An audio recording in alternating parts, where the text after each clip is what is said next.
monumental buildings,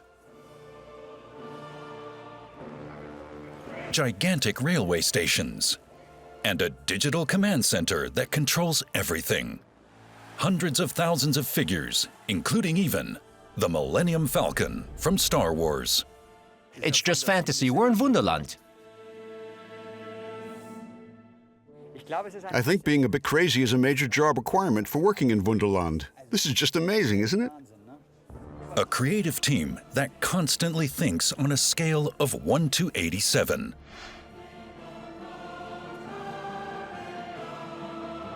Hundreds of trains, hundreds of meters of track, and tinkerers, for whom no challenge is too great.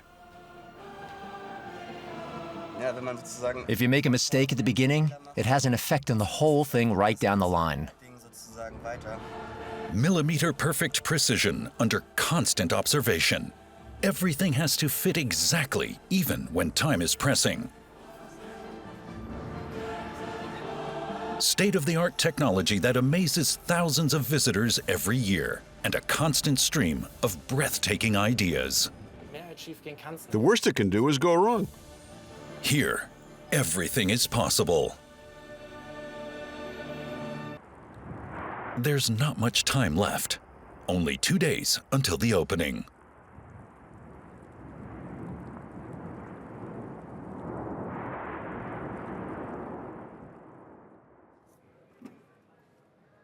There's still plenty to do at another place as well.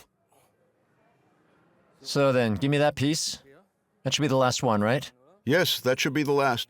Very soon, more than 100 trains should rattle through Italy. For this purpose, Wolfgang Wicht has laid over 2.5 kilometers of tracks, installed 100 signals, and more than 400 points. I've already laid a total of 16,000 meters of track and about 3,250 points. And because I've been here so long, right from the start, I've gained a bit of experience in dealing with all the rolling stock and things like that.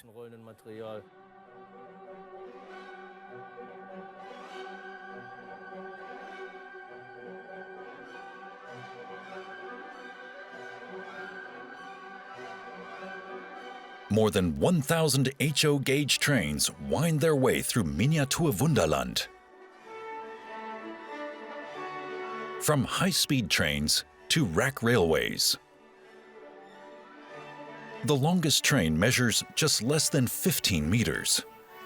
1,270 signals and around 50 computers ensure the traffic runs smoothly.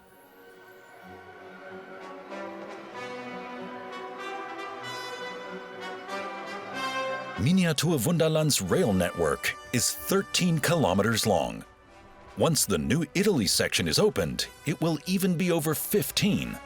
In reality, that corresponds to a total track length of about 1,340 kilometers. All sections are interconnected and can be accessed by all trains.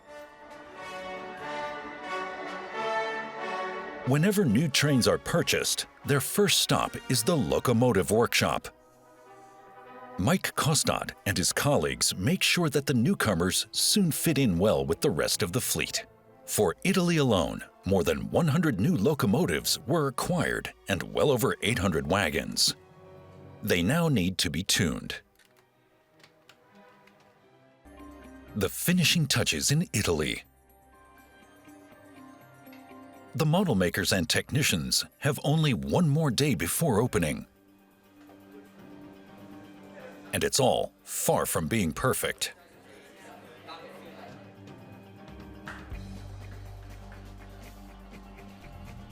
Tina Fischer is responsible for St. Peter's Square, but at the moment it's still rather empty. She needs people, tourists, and here in the modeling storeroom there are masses of them. All painted by hand and lovingly formed. Now they only need to be spread around the square. Superglue keeps them firmly in place.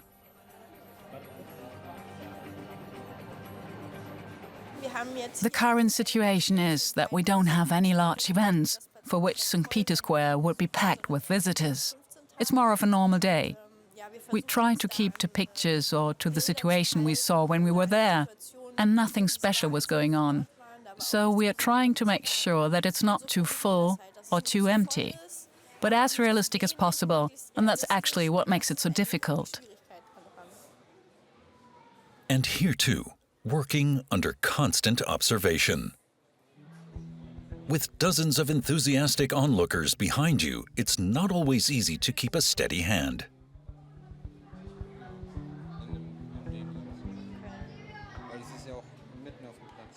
Christian Schuh is the expert for water in Miniatur Wunderland. And on the Italian Riviera, he's really got his work cut out for him. You have to actually think about how waves work around a ship. You can't just squirt something in there and dab around a bit. And the problem is that on a 1 to 87 scale, the wave is so small it would hardly be visible.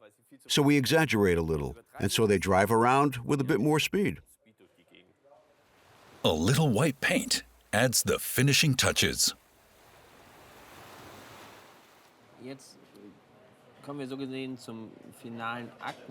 So now the final act, so to speak.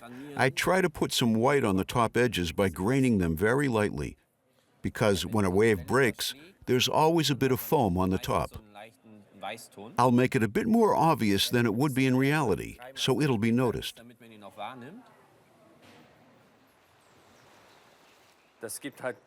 Ultimately, this gives the model that final 10% extra that make people say, wow. It suddenly starts to reflect. And if you look at it at the right kind of angle, you can see the mountain and the whole town reflected in the water. That's just like the perfect finish. And then you realize we're about to open. And that's why it's always exciting to see if it's actually going to work. But it looks perfect. And we're all really proud. Gaston. No section of Miniatur Wunderland has ever been as elaborately worked on and as expensive as this one, or has been so close to the original motifs.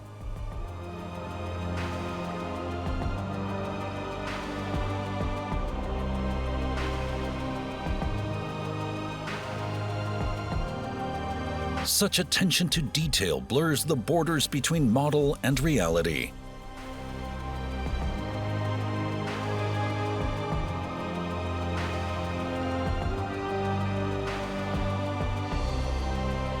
And even the link between the modern and the antique has worked perfectly.